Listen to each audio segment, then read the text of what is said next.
Dictation 100 शब्द प्रति minute. 5 second बाद शुरू। शुरू।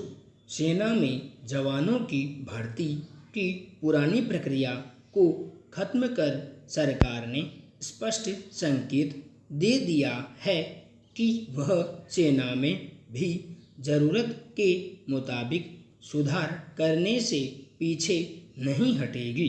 थल सेना, वायुसेना और नौसेना में जवानों की भर्ती अब अग्निपथ प्रवेश योजना के जरिए होगी। यह एक महत्वपूर्ण और बड़ा कदम इसलिए है कि जवानों की भर्ती से लेकर नौकरी तक में बुनियादी बदलाव कर दिया गया है। इस आमूलचूल परिवर्तन से जवानों की नौकरी पहले जैसी नहीं रह जाएगी। अब सेना में भर्ती के लिए उम्र 17.5 साल से 21 साल निर्धारित कर दी गई है। चुने गए अग्निवीरों को 4 साल के लिए नौकरी पर रखा जाएगा।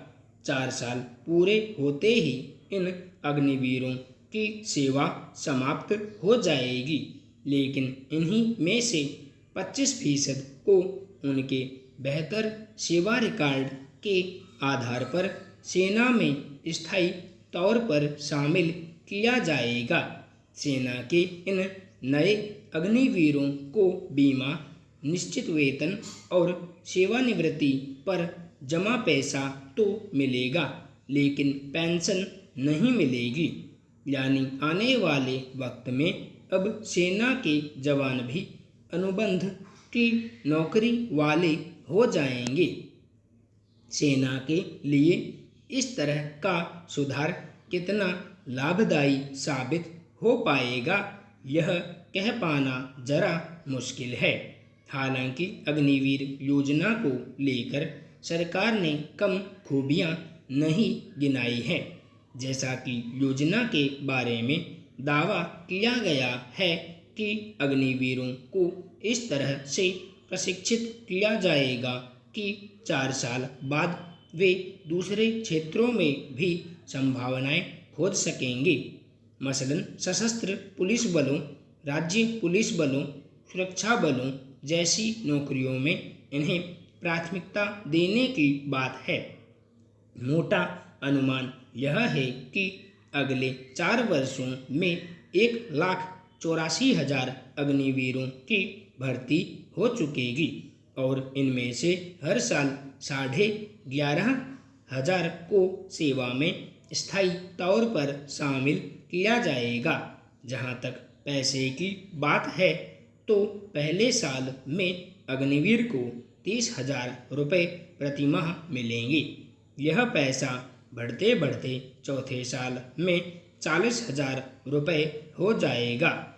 इस वेतन का 30% हिस्सा अग्निवीर कोर फंड में जाएगा।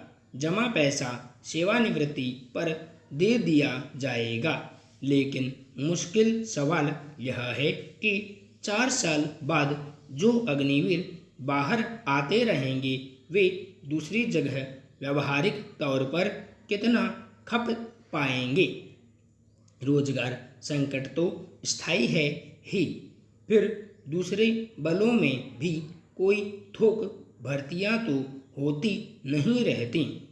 ऐसे में हजारों नौजवान हर साल सेना से निकलने के बाद फिर से नए रोजगार की तलाश में होंगे। फायदा आखिर किसे है? गौरतलब है कि सरकार वर्षों से सैनिकों की पेंशन के बोझ से जूझ रही है। देश में अभी करीब 24 से 25 लाख पूर्व सैनिक हैं और हर साल तीनों सेनाओं से 60 से 70 हजार जवान सेवानिवृत्त होते हैं। ऐसे में रक्षा क्षेत्र को मिलने वाले आवंटन का बड़ा हिस्सा सिर्फ पेंशन पर ही खर्च हो जाता है। इसका असर सेना के आधुनिकीकरण, हथियार खरीद व दूसरी जरूरतों पर पड़ रहा है। सेना की चुनौतियां भी बढ़ रही हैं। पर अब माना जा रहा है कि इस बड़े बदलाव से आने वाले वर्षों में पेंशनभोगियों की संख्या घटनी शुरू हो जाएगी। इस लिहाज से जवानों की भर्ती प्रक्रिया में किया गया यह बदलाव दूरगामी नतीजे वाला है। एक बात यह भी कि सेना के जवानों को अभी तक लंबे और कड़े प्रशिक्षण से गुजारा जाता था, लेकिन अब अग्निवीरों को 6 महीने की प्रशिक्षण की बात है। ऐसे में क्या सेना की गुणवत्ता प्रभावित नहीं होगी, यह भी कम बड़ा सवाल नहीं है। भारतीय समाज अपने बुजुर्गों की सेवा और सम्मान के लिए जाना जाता है। जिन 3 ऋणों को चुकाए बिना मुक्ति न मिलने की बात कही गई है, उनमें एक ऋण माता पिता का भी है। यानी जिन माता पिता ने पाल पोस कर बड़ा किया, बुढ़ापे में उनकी सेवा सर्वोच्च मूल्य माना जाता है, मगर लगता है ये मूल्य मटिया मेट होते जा रहे हैं। माता पिता अपने बुजुर्गों के अनादर, उनके भरण पोषण का उचित ध्यान न रखने, प्रताड़ना आदि की शिकायतें तो समाज में इक्का दुक्का सुनने को मिलती रहती हैं, पर इसके प्रमाण एक ताज़ा सर्वेक्षण से भी उपलब्ध हैं। सर्वेक्षण से पता चलता है कि 47% बुजुर्ग आर्थिक रूप से अपने परिवार पर निर्भर हैं। इस सर्वेक्षण को कई भागों में बांटकर अध्ययन किया गया है, जिसमें गंभीर पहलू यह है कि बुजुर्गों के पास पेंशन और जमा पूंजी न होने के कारण वे अपने परिवार के सदस्यों पर निर्भर हैं। उन्हें न तो माकूल चिकित्सा मिल पाती है और न स्वास्थ्य संबंधी दूसरी चीज़ें। वित्तीय रूप से कमज़ोर होने के कारण बहुत सारे बुजुर्गों को अपनी ही संतान से अपमान और अवहेलना मिलती है। मानवीय दृष्टि से यह स्थिति किसी स्वस्थ समाज की निशानी नहीं कही जा सकती। विचित्र है कि जो माता पिता जीवन भर अपने बच्चों को पालने, पढ़ाने लिखाने, उनका भविष्य संवारने में खपा देते हैं, बुढ़ापे में वही बच्चे उन्हें बोझ समझने लगते हैं। हमारे ही समाज की सच्चाई यह भी है कि बड़े शहरों में बहुत सारे बुजुर्ग वृद्धाश्रमों में रहते हैं। बहुत सारे बुजुर्ग भोजन, पानी, इलाज के लिए अपने बच्चों का मुंह जोहते हैं और रोज उनकी झिड़कियां सहते हैं।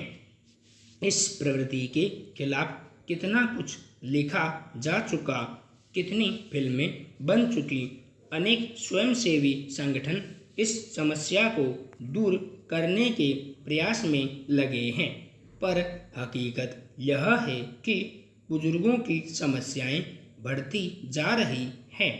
जिनके बच्चे उन्हें छोड़कर दूसरे शहरों में चले गए हैं, उनकी आर्थिक और भावनात्मक समस्याएं तो अलग हैं। जो अपने बच्चों के परिवार का हिस्सा हैं, उन्हें भी सम्मान नहीं मिल पाता, पाई पाई के लिए बच्चों पर निर्भर हैं। बहुत सारे बुजुर्गों ने अपनी कमाई का सारा पैसा बच्चों के लिए घर बनाने, उनकी पढ़ाई लिखाई, दूसरी सुख सुविधाओं आदि पर खर्च कर दिया और सेवानिवृत्ति के बाद खाली हाथ हैं। अगर कुछ पेंशन या जमा पूंजी है भी तो सम्मान से गुजारे लायक नहीं है। हालांकि सरकारें बुजुर्गों की समस्या को ध्यान में रखते हुए चिकित्सा आदि का प्रबंध करती हैं। कुछ सरकारों ने पेंशन आदि की भी व्यवस्था की है, मगर वह सब कुछ इतना अपर्याप्त है कि उनकी तकलीफ दूर नहीं होती। संपूर्ण विराम।